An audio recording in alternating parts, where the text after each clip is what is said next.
C'est bien, donc on lit dans Matthieu au chapitre 12, et on va lire à partir du verset 43, puis on pourrait lire dans le chapitre 13 jusqu'au verset, peut-être on pourrait lire jusqu'au verset 15 du chapitre 13. Donc je commence la lecture, puis si vous voulez suivre dans la lecture, vous êtes bienvenus. Matthieu 12 à partir du verset 43. C'est Jésus qui parle et dit: Lorsque l'esprit impur est sorti d'un homme, il va par des lieux arides, cherchant du repos, et il n'en trouve point. Alors il dit: Je retournerai dans ma maison, d'où je suis sorti.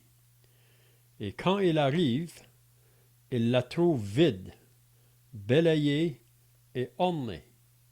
Il s'en va et il prend avec lui 7 autres esprits plus méchants que lui.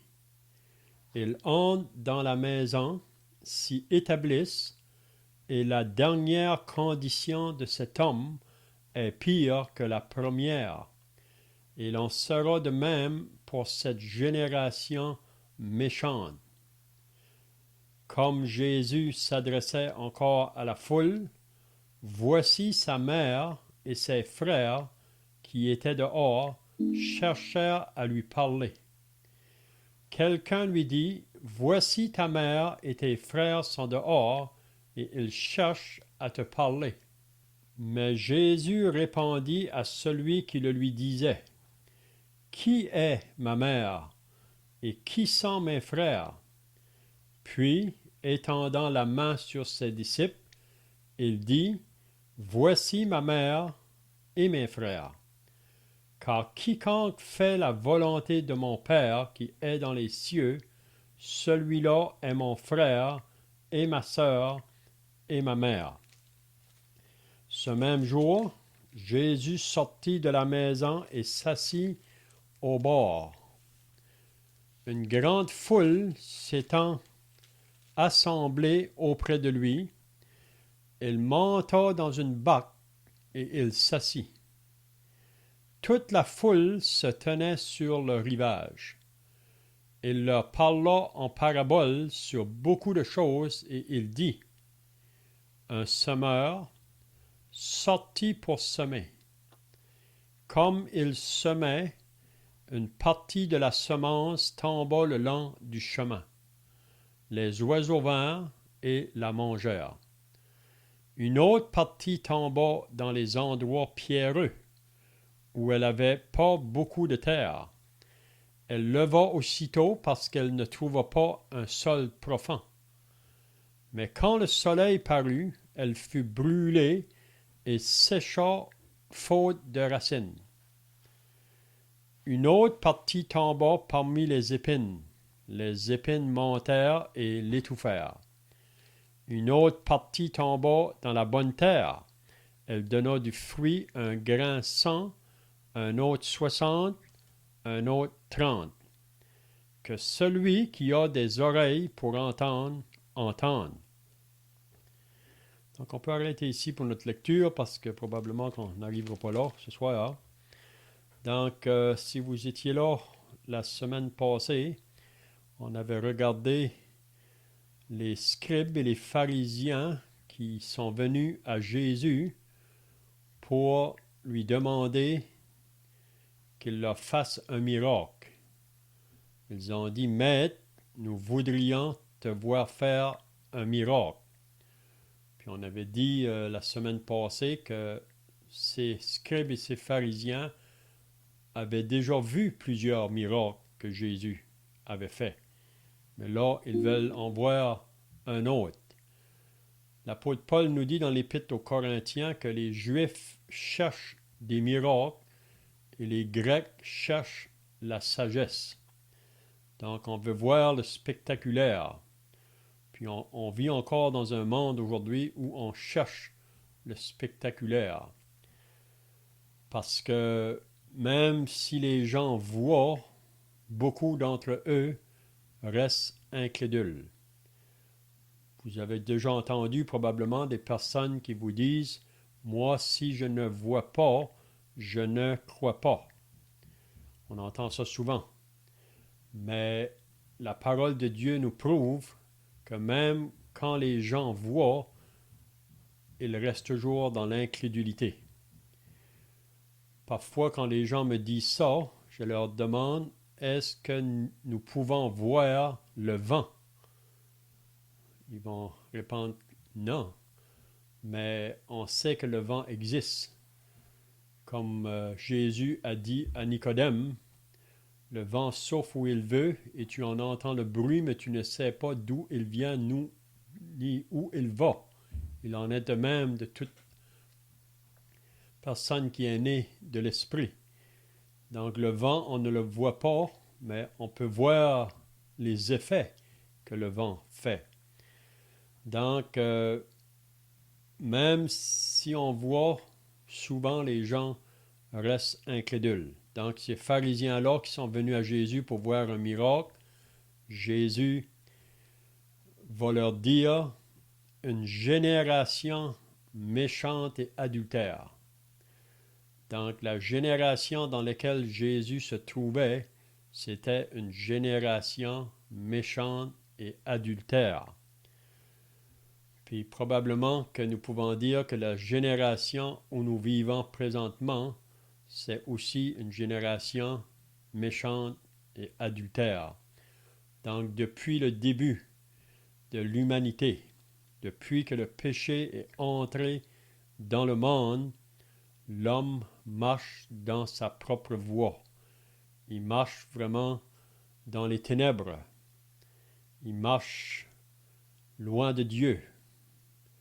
Puis c'est la raison pourquoi, si on ne donne pas gloire à Dieu, si on ne rend pas grâce à Dieu pour toutes ces bénédictions qu'il nous accorde, donc l'homme prend un chemin contraire. On lit ça dans l'Épître aux Romains au chapitre 1. L'homme se tourne vers d'autres dieux, où l'homme se fait des dieux. Parce que quand on abandonne le vrai Dieu, on va à la recherche d'autres dieux. Puis aussi, si vous lisez Romains chapitre 1, que ça amène souvent une vie d'impiété, une vie associée au péché. Puis ça engendre beaucoup de péchés là, qu'on fait avec le corps, soit l'adultère ou la fornication ou tout le péché que l'homme peut faire avec le corps, la vie de débauche. Donc, une génération méchante et adultère. Jésus dit, elle demande un miracle, mais elle ne lui sera pas donnée. Elle ne lui sera pas donnée. Puis Jésus a dit, il ne lui sera donné d'autre miracle que celui du prophète Jonas. Puis là, on avait vu concernant le prophète Jonas la semaine passée, puis on avait vu aussi que Jésus a dit que les hommes de Ninive, donc la ville où Jonas a été annoncé le message, là, cette ville-là s'est repentie. Ils ont cru au message de Jonas. Ils se sont repentis. Ils se sont tournés vers le Dieu vrai. Puis on sait que parce qu'ils se sont repentis, Dieu n'a pas jugé la ville de Ninive. Mais Jésus a dit que les hommes de Ninive se lèveront au jour du jugement. Donc au jour du jugement, à la fin, les gens de Ninive seront là, avec la génération où Jésus se trouvait en ce moment-là. Puis il dit, ils la condamneront. Pourquoi que les gens de Ninive vont condamner les gens de la génération de Jésus?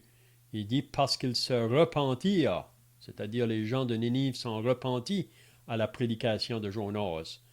Mais les gens du temps de Jésus, avec les miracles qu'il a faits, ils ne se sont pas repentis. Puis Jésus dit, il y a ici plus que Jonas. Jésus est plus grand que Jonas. Jonas est un prophète appelé de Dieu, mais Jésus, c'est le prophète des prophètes. Même il est plus qu'un prophète. Jésus, c'est Dieu manifesté en chair, le Fils de Dieu qui est venu comme un homme sur la terre. Puis il a manifesté vraiment qu'il était réellement le Fils de Dieu par les miracles qu'il a faits, mais les gens de son temps ont refusé de croire en lui. Puis il parlait aussi de la reine du Midi, ou la reine de Séba, qui est venue de loin pour entendre la sagesse de Salomon. Mais il y a ici plus que Salomon. Donc Jésus, c'est l'homme le plus grand qui est marché sur cette terre, puis la raison, c'est parce qu'il était l'homme parfait. Il était Dieu parmi les hommes. Donc il n'y a pas de plus grand être que lui qui a marché sur cette terre, sans péché. Même il a pu dire, qui me convaincra de péché? Qui me convaincra de péché? Même on disait de lui, personne n'a parlé comme cet homme. Il fait toutes choses à merveille. Et il était le saint, il était le pur, il était le juste. Mais même les chefs de la nation, c'est ça qu'on va voir ce soir vraiment, ça parle des chefs de la nation d'Israël, ont refusé de croire en lui, même face à des évidences qui étaient vraies. Donc ce soir, on va commencer au verset 43, à moins que quelqu'un ait des choses à ajouter de ce qu'on avait vu la semaine passée là. Sinon, on va commencer au verset 43. Quand Jésus dit « Il y a ici plus que Jonas », Jonas, c'est vrai que c'est un prophète, mais si on se souvient de l'histoire de Jonas, comment Jonas fuyait à Tarsis plutôt que d'aller vers Ninive. Donc, il s'en allait en direction opposée. Il ne voulait pas aller à Ninive. C'est un prophète, on pourrait dire, désobéissant. Et si on écoute le message de Jonas, il crachait au visage des gens. Encore 40 jours et la ville est détruite. Il n'y avait aucune explication avec ça. Il n'y avait aucune compassion avec cela. D'ailleurs, Dieu se sert du livre de Jonas pour nous montrer que, au contraire, on doit, avec compassion, annoncer le salut. Oui, l'humanité est condamnée, mais le désir de Dieu, c'est pas... Et c'est vraiment le livre de Jonas qui nous montre. Dieu voulait épargner ces Nénivites. Il disait plus de, je pense, 40 000 personnes, 80 000 personnes qui ne savent distinguer leur gauche de leur droite. Et il y a ce principe de connaissance. On n'est plus coupable en raison de ce qu'on connaît. Donc, Jésus mort sur la croix, il a dit, « Père, pardonne-leur, car ils ne savent ce qu'ils font. » Mais ici, le fait que Jésus a produit ces miracles, que tout le monde parle de lui, que les gens savent ce qui se passe, vraiment, ils sont responsables de reconnaître de qui vient ce message. Et encore ce soir, j'oserais penser et dire que ceux qui portent attention, ceux qui sont présents et qui entendent le message de la parole, devront rendre compte de ces choses devant Dieu. Ils sont plus, si on peut dire, complètement ignorants de la volonté, de la pensée du message qui nous vient de Dieu lui-même. Donc, il y a vraiment ce principe, ce qui est enseigné ici par Jésus, finalement, c'est ce principe de responsabilité lié à la connaissance. Ça ne veut pas dire que ceux qui sont au courant de rien sont innocents. Ça veut juste dire que plus on en connaît, plus on est coupable. Et c'est ce que Jésus souligne ici. Ces gens du temps de Jésus ont beaucoup reçu. Beaucoup de prophètes et de gens auraient voulu voir Jésus vivre à cette époque où le Messie est venu, mais ils ne l'ont pas fait. Et tout ce que l'on fait, nous, c'est de lire dans la parole les miracles. On n'a pas assisté nous-mêmes en personne à ces choses. Donc, ces gens qui étaient là ont beaucoup reçu. Et il va leur être redemandé en conséquence.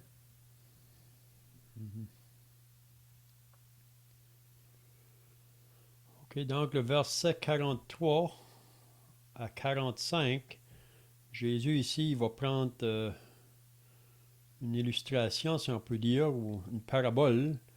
Puis la raison de ces paroles ici, c'est pour vraiment parler à ces chefs religieux. Parce que c'est eux, ces chefs-là de la nation, qui auraient été censés de reconnaître leur Messie, mais ils ont juste fermé les yeux, si on peut dire. Ils ont juste resté incrédules face au miracle que Jésus a fait. Donc, on va lire à propos de ces trois versets-là, 43 à 45, puis ensuite on essaiera d'expliquer qu'est-ce que Jésus voulait dire ici à ces pharisiens.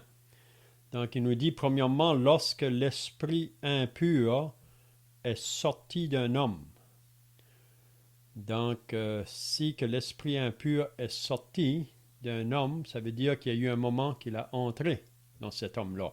Donc, on pourra regarder ça.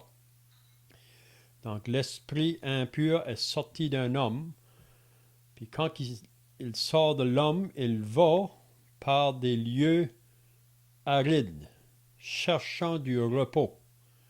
Parce que vous savez qu'un esprit impur, c'est un esprit qui est toujours agité. Donc, il veut chercher du repos dans des places arides ou dans un désert, mais il n'en trouve pas. On ne trouve pas ça là. Qu'est-ce qu'il fait ensuite? Ça dit, alors, il dit, je retournerai dans ma maison d'où je suis sorti. Ça veut dire qu'il veut revenir dans l'homme qu'il a quitté là. Donc il dit, je retournerai dans ma maison d'où je suis sorti. Mais là, ça dit, et quand il arrive, donc c'est-à-dire quand il arrive de nouveau à l'homme dans lequel il est sorti, là, il trouve la maison vide, balayée et ornée. Donc, il trouve comme un bon endroit à demeurer ou à se reposer. Et il trouve la maison vide, balayée et ornée. Qu'est-ce qu'il va faire? Il s'en va et il prend avec lui 7 autres esprits, donc 7 autres mauvais esprits comme lui, plus méchants même, ça dit, que lui. Il entre dans la maison, donc il rentre de nouveau dans cet homme-là qu'il a quitté. Ils s'établissent, et qu'est-ce que Jésus dit? Et la dernière condition de cet homme est pire que la première. Puis qu'est-ce qu'il dit après, là? C'est ça qui nous aide à comprendre à qui Jésus veut vraiment parler. Il en sera de même pour cette génération méchante. Donc, ça veut dire que ce que Jésus vient de dire ici, ça va se produire dans la génération à laquelle il est en train de parler là. Donc, lorsque l'esprit impur est sorti d'un homme, donc s'il est sorti, il y a eu un moment qu'il a entré. Donc, qu'est-ce que ça veut nous dire ça, quand un esprit impur sort d'un homme? Qu'est-ce qui fait qu'un esprit impur peut entrer dans un homme? C'est là peut-être la question qu'on peut dire. Puis ici, il faut bien comprendre, quand il parle de l'homme, on va le voir par la suite, là, pour moi, il se réfère vraiment à la nation d'Israël. C'est à eux vraiment qu'il veut amener cette parabole-là. Et puis, on peut aussi l'appliquer à d'autres choses par la suite, là, mais on va essayer de le comprendre de cette manière-là. Donc, comment qu'un esprit impur, ou pourquoi qu'un esprit impur peut entrer dans un homme? Est-ce que quelqu'un a des pensées là, ou des questions sur le sujet?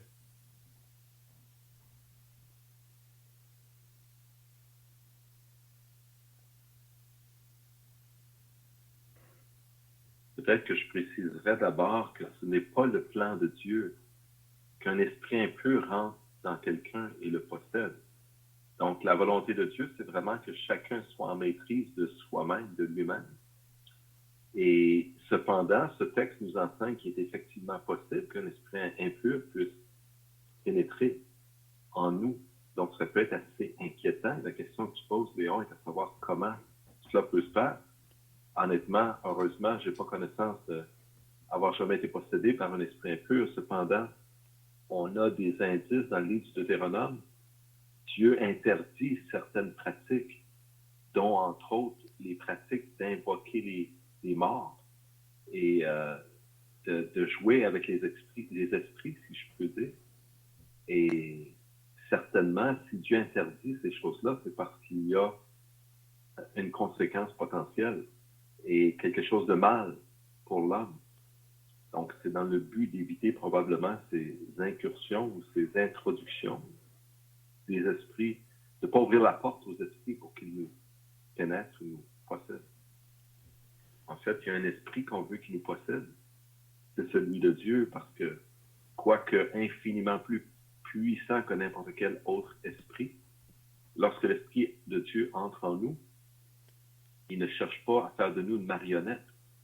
Il cherche à nous guider et à nous raisonner pour que nous, avec notre volonté, nous agissions selon la volonté de Dieu. Oui, ça c'est une chose, à moins qu'un homme possède l'Esprit de Dieu, il ne peut pas avoir de victoire vraiment sur les esprits impurs. On pourrait dire que au début de la création, quand Dieu a créé l'homme n'avait pas un esprit impur en lui quand Dieu l'a créé. Mais on sait que déjà là, quand l'homme a été créé, il y avait eu la chute du diable, vraiment, ou de Lucifer. Et on sait que le diable, c'est vraiment un ange, ou même un chérubin, qui a été créé par Dieu. C'est une créature de Dieu, mais qui s'est élevé par l'orgueil pour vouloir s'asseoir sur le trône de Dieu, puis il a été jeté en dehors. Puis il y a beaucoup d'autres qui l'ont suivi vraiment, d'autres anges. Donc les esprits impurs, ce sont ceux qui sont associés avec le diable. Puis les esprits impurs, c'est toujours dans le but de faire du mal à l'être humain. Et c'est comme Jésus a dit dans Jean chapitre 10, le voleur ou le diable vient pour voler, égorger et détruire. Donc le diable ou ses démons ne veut jamais faire du bien à l'homme. Peut-être à la surface, il présente une chose qui peut être bien pour l'homme, mais c'est dans le but de le détruire ou le détourner de son créateur. Donc, j'aime à penser que c'est après que le péché est entré dans le monde, quand Adam a désobéi à un commandement que Dieu lui avait donné, que c'est à partir de ce moment-là, quand le péché est entré dans le monde, donc on sait que tous ceux qui sont venus après Adam, ils sont entrés avec cette nature du péché en eux. Puis vraiment, c'est quand on joue avec le péché, ou si on est désobéissant à notre Créateur, donc on va laisser les esprits mauvais là, nous posséder. Oui? Puis comme le frère vient de dire, qu'il y a des choses que Dieu a interdites à Israël, si vous lisez dans le Deutéronome, comme qui a été mentionné, concernant d'invoquer les morts ou jouer avec les choses qui sont associées à du spiritisme. Ça, c'est vraiment là où on ouvre la porte vraiment à ces esprits mauvais-là, à ces esprits impurs. Mais chaque homme sur la terre qui n'est pas né de Dieu, qui n'est pas né de nouveau, sa porte est ouverte pour laisser entrer les mauvais esprits ou les esprits des démons. Hein? Donc, lorsque l'esprit impur est sorti d'un homme, donc, c'est comme qu'on a dit, pour sortir, il fallait qu'il entre. Il fallait qu'il entre. Puis ça commence, moi je crois que qu'est-ce qui peut faire qu'un homme peut être possédé de plusieurs esprits impurs ou plusieurs démons, c'est qu'il a joué beaucoup avec le péché ou le mal. Et il s'est laissé... On a l'exemple du démoniaque qui vivait dans le cimetière, là. Donc, je ne crois pas que cet homme-là a commencé de cette manière-là, là, avec beaucoup de démons en lui. Mais pour moi, il a joué avec différentes choses, puis il a venu posséder des démons. Même qu'il ne vivait plus dans une maison, il vivait parmi les morts, dans le cimetière. Puis vous vous rappelez que cet homme-là, on l'a essayé plusieurs fois de l'arrêter, même de l'attacher avec des chaînes. Il brisait ses chaînes, il criait pendant la nuit, même que les gens avaient peur de lui. C'était un homme vraiment possédé des démons. Mais ça n'a pas commencé dans un jour, ça. Pour moi, c'est que cet homme-là a joué avec beaucoup de mauvaises choses, puis c'est la raison pourquoi il est venu dans cette condition-là. Donc, lorsque l'esprit impur est sorti d'un homme, il va par des lieux arides cherchant du repos, il n'en trouve point. Donc, qu'est-ce qu'on apprend ici?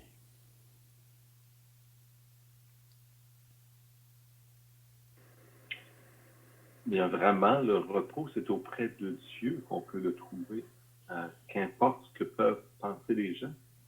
Et vous savez, ça m'est arrivé, peut-être que ça vous est déjà arrivé, d'entendre des gens se moquer. Ils veulent ridiculiser un peu l'Évangile et ils disent, ah, de toute façon, j'aime autant aller en enfer, c'est là qu'il va y avoir le party, c'est là que tous mes chums vont être. Mais s'ils parlaient avec cet esprit impur qui cherchait du repos et qui n'en trouvait pas et qui était content de revenir dans la maison, il se rendrait compte que combien c'est une folie de parler ainsi. Il n'y a rien d'attrayant et d'attirant loin de Dieu. C'est une terre aride. Donc, c'est une image pour dire comme quoi il n'y a pas de vie. Dieu, la source de vie, et si pour l'éternité, on est impur à cause de notre péché, on sera pour l'éternité loin de Dieu. Il faut absolument être purifié complètement de tout péché pour pouvoir être avec Dieu et jouir de sa présence, qui est la vie, qui est la source d'eau. Seigneur Jésus, dans Jean 4, parlait à cette femme, il disait, des sources d'eau vive jailliront de son sang. Et donc, selon moi, c'est ça à quoi ça fait référence ici. Seigneur Jésus parle de cette condition terrible que c'est d'être rejeté loin de la face de Dieu. C'est ça. Ici, donc, en parlant d'Israël, ce peuple-là que Dieu avait appelé à lui, pas parce qu'il était différent des autres, mais c'est une grâce que Dieu avait faite. Il a choisi ce peuple-là dans le but que ce peuple-là porterait un témoignage pour lui, mais parce que le peuple s'est détourné de Dieu. Donc, on peut dire que le moment qu'un esprit impur entre, c'est quand on se détourne de Dieu. Donc, comme nation, elle s'est détournée de Dieu. Donc, c'est à ce moment-là que le mal a commencé à agir au travers de cette nation-là, si on peut dire. Puis, qu'est-ce qui est arrivé? On voit que quand le Seigneur Jésus est venu, Dieu avait déjà envoyé des prophètes auparavant pour parler à ce peuple-là. Mais ils ont refusé de croire les prophètes. Et ils ont même mis à mort. Mais Dieu dit, je vais envoyer mon fils. Peut-être qu'ils vont avoir de la compassion pour lui, mais ils ont fait encore pire. Donc ça, en agissant de cette manière-là, là, en rejetant vraiment les prophètes, en rejetant le Fils de Dieu, donc ça, c'est pour faire pénétrer davantage dans cette nation-là les mauvais esprits ou le mal à son camp, là. C'est ça qu'il dit, là. Lorsque l'esprit impur est sorti, il va par des lieux arides, donc il va ailleurs pour essayer de trouver du repos, mais il n'y en a pas du repos, qui vient d'être dit. En dehors de Dieu, il n'y a pas de repos. Oui? Donc, cherchant du repos, il n'en trouve point. Mais là, il vient de nouveau pour habiter cet homme-là qu'il a quitté. Puis quand il arrive, on pourrait peut-être dire que la nation d'Israël, à un moment donné, là, peut-être qu'elle avait des bonnes intentions de vouloir faire meilleur ou faire le bien, mais ou vouloir faire des choses pour plaire à Dieu, mais à moins d'être né de Dieu, on ne peut jamais arriver à faire le bien, si on peut dire. Oui? Donc, on peut peut-être changer notre manière de vivre par nos propres efforts, par la vie religieuse. On peut faire que notre maison peut être un peu plus propre, oui? Mais aussi longtemps que cette maison-là n'est pas habitée par l'Esprit de Dieu, elle est toujours sans repos. Oui? Donc, vous savez qu'il y a des personnes aujourd'hui dans leur vie religieuse qui peuvent essayer de s'approcher de Dieu de cette manière-là, là, par des œuvres ou par toutes sortes de choses, mais ça paraît peut-être beau au dehors, comme ces chefs religieux-là, mais en dedans, la maison est toujours vide. Donc, je retournerai dans ma maison d'où je suis sorti, et quand il arrive, il la trouve vide, balayée et ornée. Donc, on peut dire peut-être l'esprit impur était sorti. L'homme vraiment de qui il est sorti était peut-être plus un peu tranquille, mais c'est toujours vide. Le Saint-Esprit n'a pas remplacé. Il n'a pas rentré dans cette maison-là, où la présence de Dieu n'est pas là. Donc, qu'est-ce que cet esprit-là va faire? Ça dit, il s'en va et il prend avec lui 7 autres esprits plus méchants que lui. Donc, il va aller chercher 16 autres esprits plus méchants que lui. Il vient dans la maison, s'y établissent, puis ça dit que la dernière condition de cet homme est pire que la première. Donc, elle est 7 fois pire pour moi, parce qu'il y a 7 autres esprits plus méchants que le premier. Donc, on peut voir que la condition, il était déjà pire avec un esprit, mais là, avec 16 autres, sa condition est beaucoup pire. Et il en sera de même pour cette génération méchante. Donc, c'est vraiment ça qui s'est passé avec cette nation-là, d'Israël, là, dans le temps de Jésus, cette génération-là. Hein?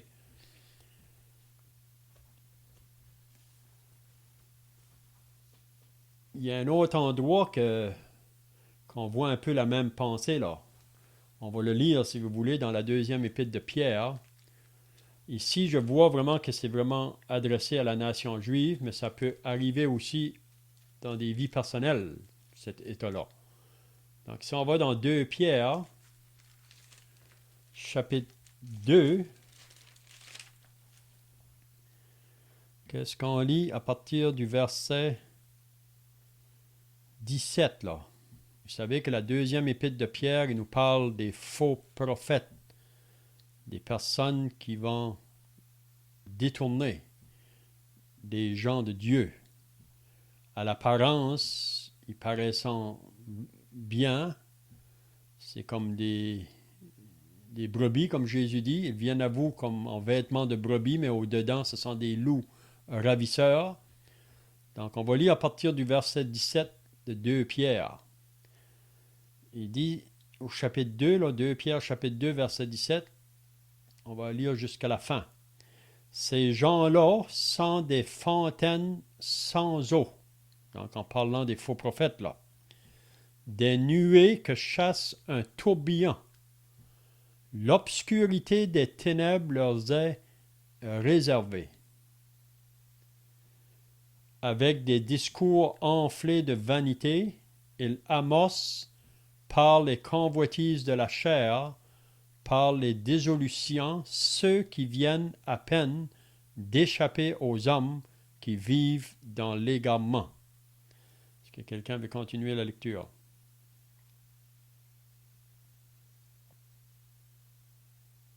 Ils leur promettent la liberté quand ils sont eux-mêmes esclaves de la corruption, car chacun est esclave de ce qui a triomphé de lui. En effet, si après s'être retiré des souillures du monde, par la connaissance du Seigneur et Sauveur Jésus-Christ, ils s'y engagent de nouveau et sont vaincus, leur dernière condition est pire que la première.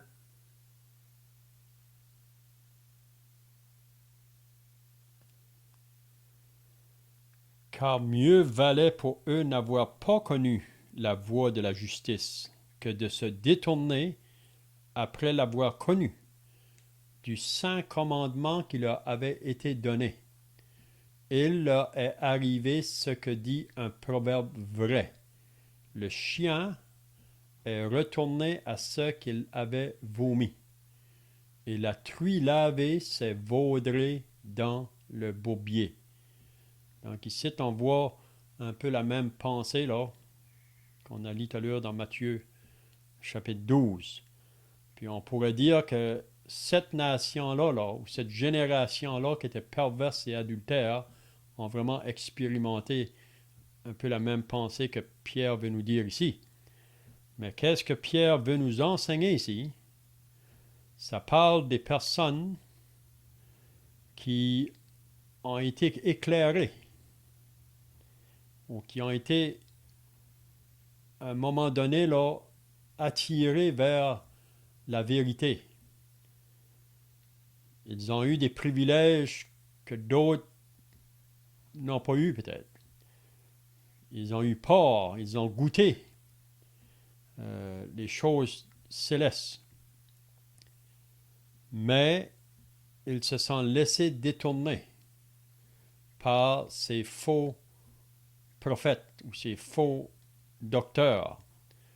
Vous savez, quand une personne commence à avoir un intérêt pour la parole de Dieu ou pour connaître à propos de Dieu, c'est pas longtemps que l'ennemi va venir pour vouloir le détourner de ces pensées-là. Là.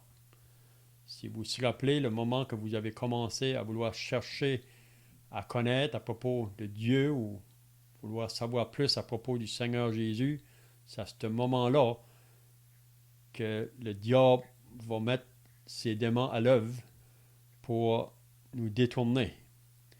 Puis c'est possible pour certaines personnes, à moins qu'on soit déterminé, sincère dans notre recherche, on va être détourné. Puis c'est ça qui est arrivé. C'est des personnes qui ont eu peur à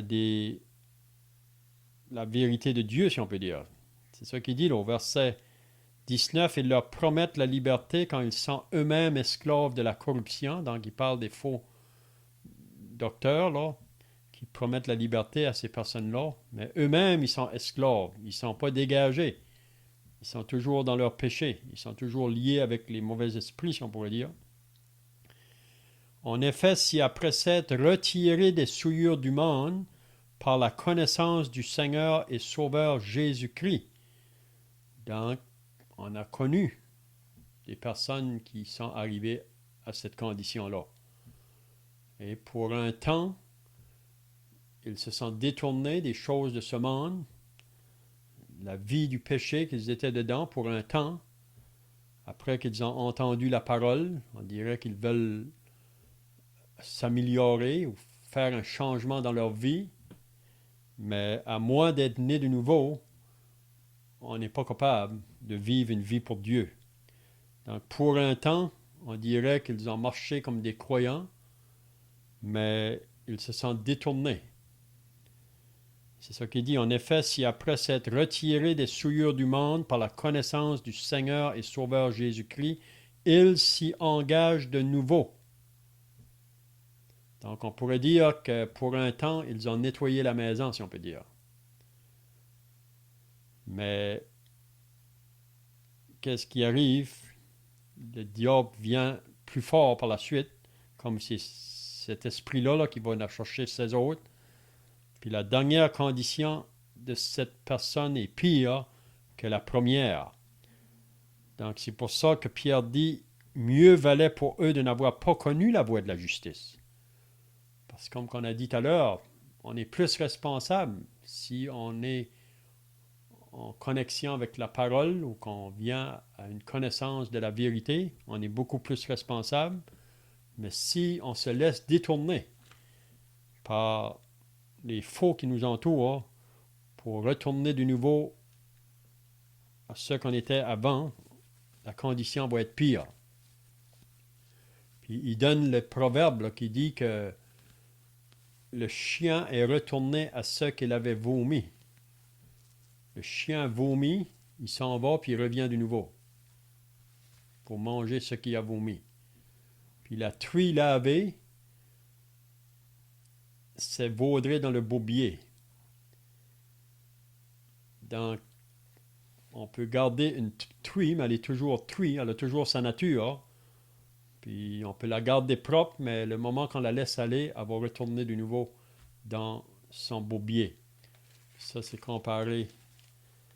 Il parle, un exemple pour donner à ceux qui ont eu une fois une connaissance, qui sont approchés de la vérité, mais qui ont été détournés, puis leur condition sera pire.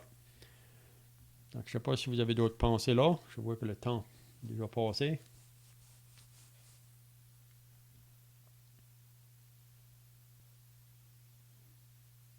Donc, on voit à la fin du verset 45 que Jésus parle directement à la nation ici là, à ses chefs religieux, puis à la génération dans laquelle il se trouve. Et l'on sera de même pour cette génération méchante, pour cette génération méchante.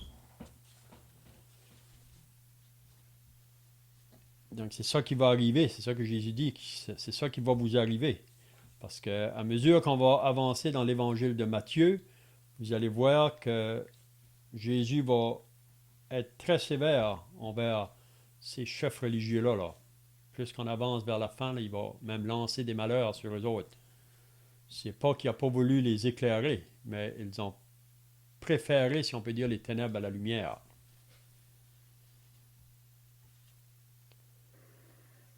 Si je peux me permettre une petite question, Léon, est-ce que tu peux donner ta perception de cette génération, le mot génération, et peut-être parler un peu sur le mot méchante? Parce qu'on sait que le Seigneur Jésus a dit, vous savez faire de bonnes choses, mais il dit, vous êtes méchants. Donc, il comparait l'homme, on sait dans Matthieu, trouver de bonnes choses. Combien plus votre Père céleste qui est dans les cieux. Donc, c'est pas l'idée qu'on est bon parce qu'on peut faire de bonnes choses ou qu'on devient bon parce qu'on fait des bonnes choses. Mais l'idée de Dieu, c'est vraiment, je pense, qu'on est méchant. Aux yeux de Dieu, la pensée, le cœur, la nature humaine, ce qu'on appelle la chair, selon la Bible, c'est rejeté complètement. Ça ne peut en aucune façon. La chair ne peut en aucune façon plaire à Dieu. Donc, il y avait ces deux mots-là. Peut-être que ça bien va donner un peu la perception de ces mots-là. Mm-hmm. Génération méchante. Ouais, Jésus a dit ça aussi là, dans Marc au chapitre 8. Celui qui aura honte de moi et de mes paroles devant cette génération perverse et adultère. Ici, il appelle une génération méchante. Puis je crois que la raison pourquoi que Jésus parle aussi sévèrement là, à cette génération-là, c'est parce que lui est au milieu des autres. C'est parce que cette génération-là a eu un privilège que d'autres n'ont pas connu dans toute l'histoire. Hein? Donc, c'est pour ça qu'on avait vu dans Matthieu, je pense c'est 11, quand que Jésus a lancé des malheurs sur les villes dans lesquelles il avait passé.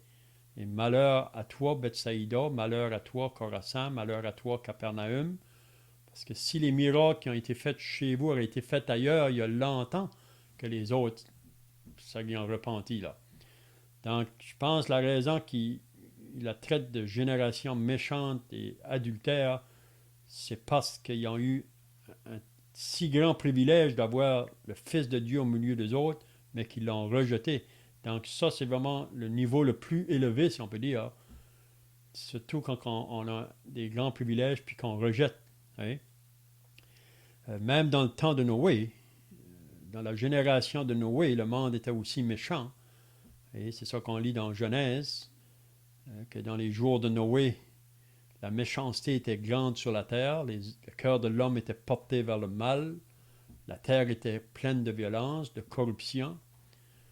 Donc, ici, vraiment, Jésus s'adresse à sa génération, à lui, parce qu'ils ont eu un privilège que les autres n'ont pas connu.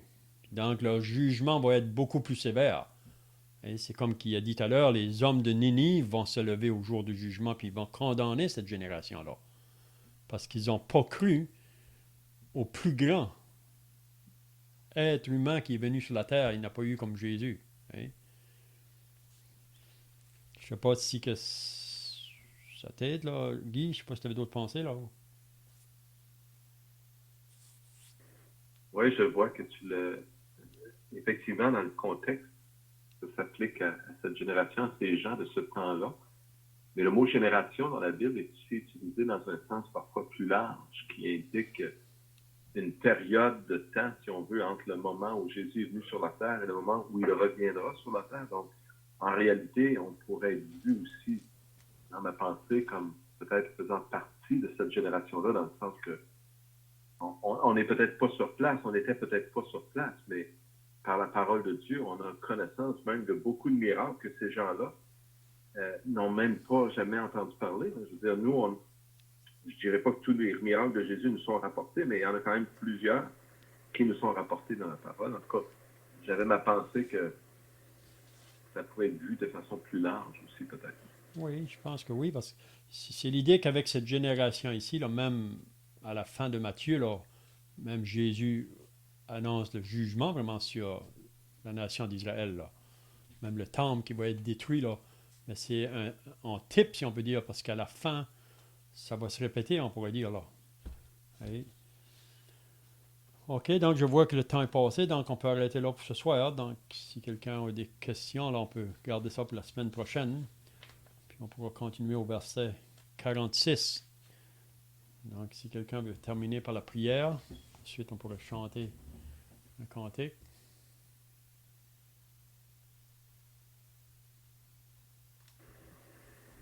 Ô notre Dieu, notre Père, tu as envoyé ton Fils Jésus sur la terre. Et cette génération a vu le Sauveur du monde. Père, lorsqu'il est venu, tu as même envoyé des anges pour parler aux bergers dans les champs et pour leur dire, voici une grande nouvelle, c'est qu'aujourd'hui, le Sauveur vous est né. Seigneur, tu nous as donné ton Fils et tu nous donnes de connaître ces choses, Seigneur, tu nous parles.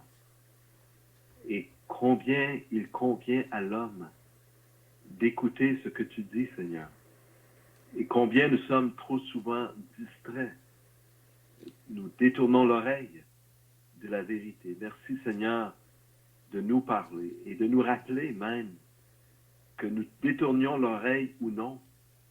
Nous avons été en présence de ta parole et nous en sommes coupables. Il nous appartient de prendre position.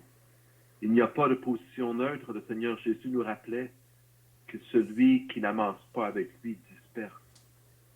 Il n'y a pas de personne qui peut demeurer dans un champ libre sans prendre de décision. Il faut vraiment s'afficher pour Christ, clairement. Notre Dieu, nous te bénissons de ce que tu nous donnes de connaître ces choses, de ce que tu nous partages, ta pensée. Et Seigneur, toute autre pensée n'est que vanité. La pensée des hommes ne peut même approcher la pensée de Dieu. Notre Père, et c'est ta pensée, ta parole que nous avons entre nos mains. Par ta grâce, même dans notre langue maternelle, nous voulons t'en bénir, Seigneur, et t'en remercier et prendre connaissance que cela est pour nous une opportunité, mais aussi une responsabilité. Merci, Seigneur, pour toutes ces choses, pour la vérité que jamais nous n'aurions trouvée sans toi, sans ta parole, en Jésus-Christ.